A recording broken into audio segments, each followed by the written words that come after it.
Hi everyone, welcome to Jyothi garage channel. ఈరోజు నేను మీకు బ్యాంబినోతో ఉప్మా చేసుకుంటున్నాను, చూపిస్తాను అది ఎలా చేసుకోవాలనేది. ఫస్ట్ దానికి కావాల్సిన ఇంగ్రీడియంట్స్ వచ్చేసి ఉల్లిపాయలు, ఒక చిన్న ఉల్లిపాయ ముక్క, అలాగే 4 మిరపకాయలు, పల్లీలు, పచ్చిశనగపప్పు, ఆవాలు, జీలకర్ర, మెయిన్గా కావాల్సింది బ్యాంబినో.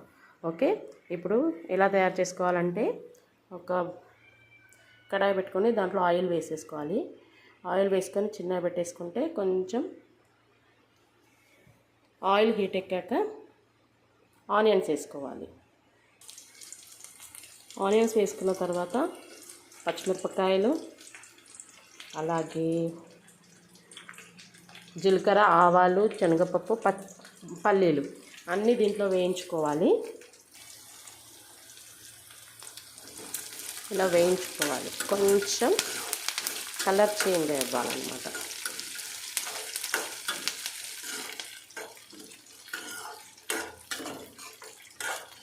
ఇలా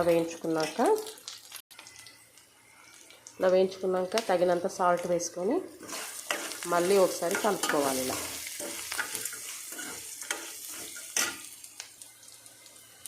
ఇలా వేగేటప్పుడే వాటర్ వేసుకోవాలి.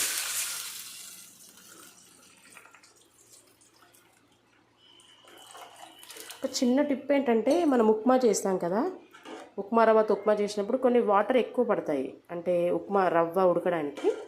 కానీ బ్యాంబినోకి ఏంటంటే వాటర్ అనేది కొన్ని తక్కువ పోసుకోవాలి, అప్పుడే విరివిరిగా మంచిగా పొడి పొడిగా వస్తాయి అన్నమాట.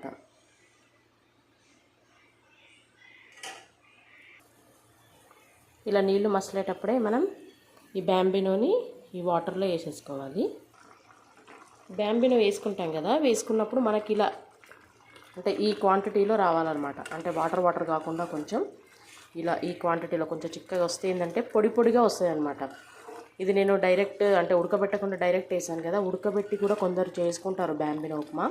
కాకపోతే ఏంటంటే మనం వాటర్లో ఉడకబెట్టేసి మళ్ళీ వాటిని తీసి ఇట్లా తాలింపులో వేసేసుకుంటే దాంట్లో ఉన్న ప్రోటీన్స్, విటమిన్స్ అన్నీ ఆ వాటర్లోనే వెళ్ళిపోతాయి. ఇదే డైరెక్ట్ ఇట్లా వేసేసుకుంటే ఏంటంటే ప్రోటీన్స్, విటమిన్స్ ఏమున్నా కానీ దీంట్లో నిండిపోతాయి అన్నమాట. అట్లా మనము ఉడకబెట్టి చేసుకోవడం కంటే ఇట్లా డైరెక్ట్ చేసుకోవడమే నాకైతే మంచి అనిపిస్తుంది. మరి మీరేమంటారో కామెంట్ బాక్స్లో కామెంట్ చేయండి. చూసారా ఎంత తొందరగా దగ్గరకు వచ్చేసింది. అందుకే కొన్ని వాటర్ తక్కువ వేసుకోవాలన్నమాట బ్యాంబినోకి. ఉప్మాకి అయితే కొన్ని వాటర్ తక్కువ వేసుకుంటే మొత్తం గడ్డలుగా మొత్తం దగ్గరకు వచ్చేస్తుంది అనమాట, లోపల ఉడకదు.